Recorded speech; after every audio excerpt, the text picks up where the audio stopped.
জুডিওতে গিয়ে কার সাথে দেখা হলো সবই বলবো আজকের এই ভিডিওটাতে।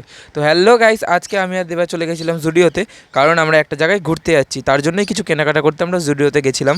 তো কোথায় ঘুরতে যাচ্ছি আমার চ্যানেলটা সাবস্ক্রাইব করে রাখো জানার জন্য, তাহলেই সব জানতে পারবে যে আমরা কোথায় ঘুরতে যাচ্ছি। এখানে গুটি গুটি পায়ে আমরা চললাম জুডিওর উদ্দেশ্যে। আর রাস্তায় যেতে যেতে এই সুন্দর ফুলটা দেখলাম, এই গাছটার নামটা আমি জানি না, তাই জন্য একটু দেখিয়ে নিলাম। গাছ দেখতে দেখতে আমরা চলে এলাম জুডিওতে।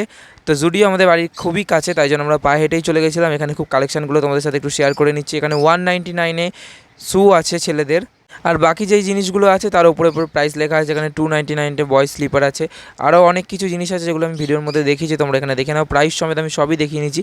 এই টি শার্টগুলো ছিল মাত্র 299-এ।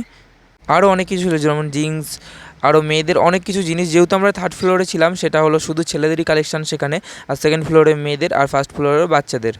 আর জুডিওতে গিয়ে আমাদের সাথে হঠাৎ করে আমি জুডিওতে যাই, গিয়ে আমার খুবই পরিচিত এবং খুবই কাছের একটি দিদির সাথে দেখা হয়ে যায়। সে আর কেউ না, ফ্যামগালের সাথে আমার দেখা হয়ে যায়। যখন আমি প্রথম জুডিওতে ঢুকি তখনই ফ্যামগালের সাথে আমার দেখা হয়ে গেছিলো।